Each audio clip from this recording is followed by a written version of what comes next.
Ever had that one dream car that lived rent-free in your head, only for you to forget about it like an old ex on Facebook?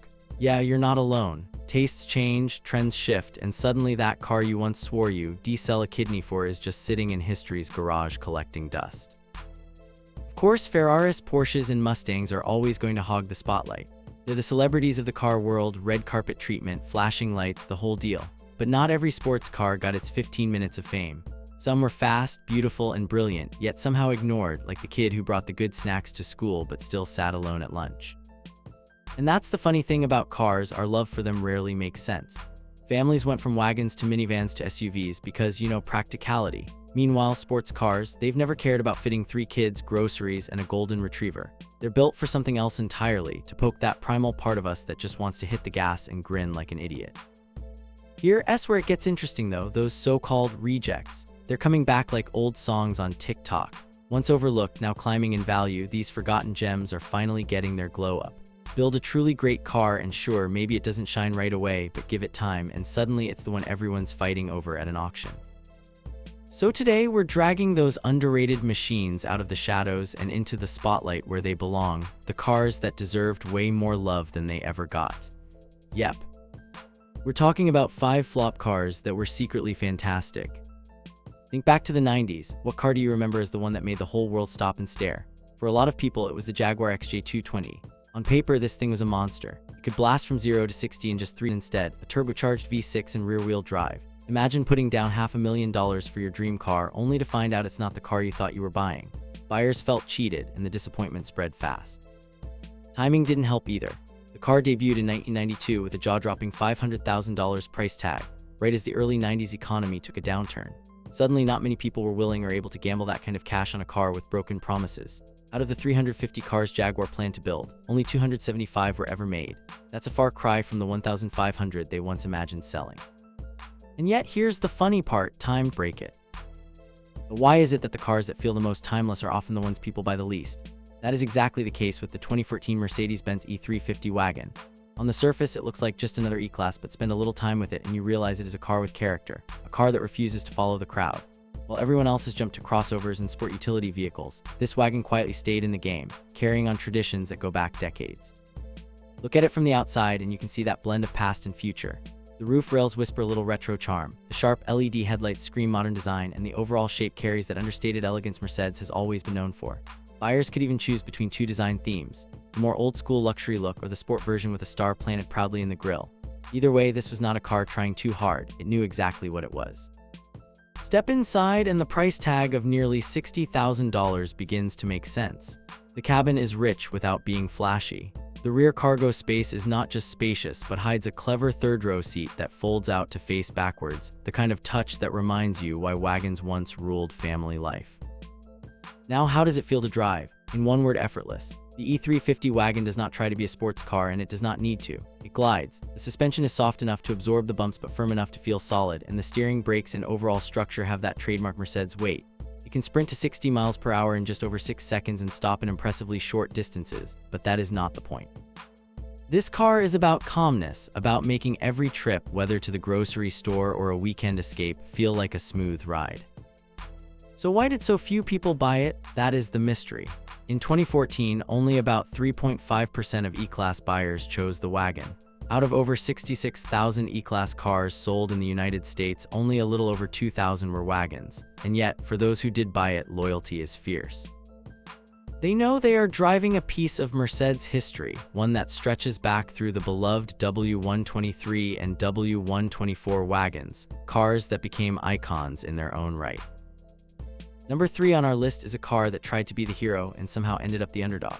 The Chevrolet Volt was General Motors' big bet in 2011, a plug-in hybrid that promised to crush range anxiety once and for all.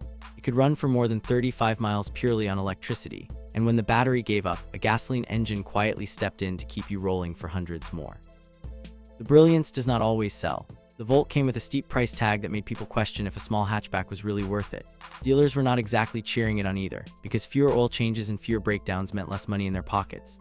Add the Toyota Prius undercutting it on price and Tesla stealing the spotlight with pure electric glamour, and suddenly the Volt was stuck in an awkward middle seat nobody really wanted. By 2019, General Motors pulled the plug, choosing to chase fully electric dreams with the Chevrolet Bolt. And yet, the Volt was way ahead of its time. Owners adored it, but the market just did not get it. It remains one of those rare cars that worked beautifully but never managed to win the popularity contest. The question is, was the Volt a failure, or was it simply too early for its own good? Moving on is the car that looked like a fridge on wheels, and I mean that in the best possible way.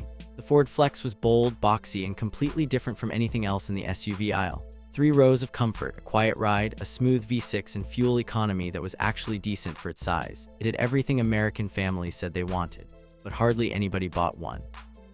Why start with the looks? You either loved its squared-off wagon-like design or you absolutely hated it. Most buyers hated it. Then there was the handling. Big turning circle, awkward maneuvering, and rear blind spots that made parking feel like threading a needle blindfolded. Add to that Ford's messy marketing, commercials that left you dizzy instead of convinced, and suddenly the Flex became the car nobody understood. Even its name confused people. Was it supposed to be an SUV, a wagon? A crossover? Nobody could tell, and Ford never really explained it. The sad part is, underneath the odd shape was a great car. Comfortable, spacious, even quick if you went for the twin-turbo EcoBoost version. Critics praised it, owners loved it, but sales never came close to Ford's expectations. While the Flex gathered dust on dealer lots, the Ford Explorer, the safe family SUV, was flying off shelves. In the end, the Flex never escaped its identity crisis. It was too weird to be mainstream and too mainstream to be cool. Today, it has a small cult following that swears it was one of Ford's best-kept secrets. But for most people, it was just that boxy car at the back of the lot that never made sense.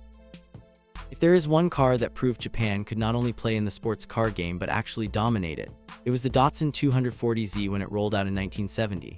Americans were expecting another small, bland import that would sit quietly in the corner.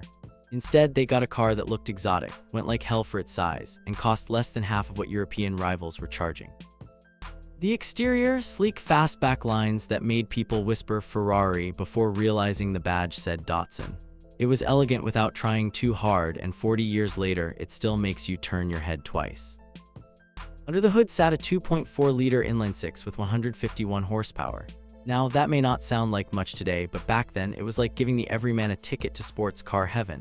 Rear-wheel drive, light body, and an engine that loved to rev. Suddenly, the Japanese were not just making commuter boxes, they were making dream machines. The interior was simple, nothing fancy, but everything you needed to feel like a driver instead of a passenger. And that was the point. The 240Z was built for the experience, not the luxury. Now here is where it gets wild. Price. When new, the 240Z cost around $3,600, which in today's money is about $27,000. Let me ask you this, would you rather have a soulless crossover or a head-turning Japanese classic that drives like a charm? I think we both know the answer. Even today, you can find a rough project car for $20K, a clean driver around $40K, and fully restored or modified examples that climb close to $90K.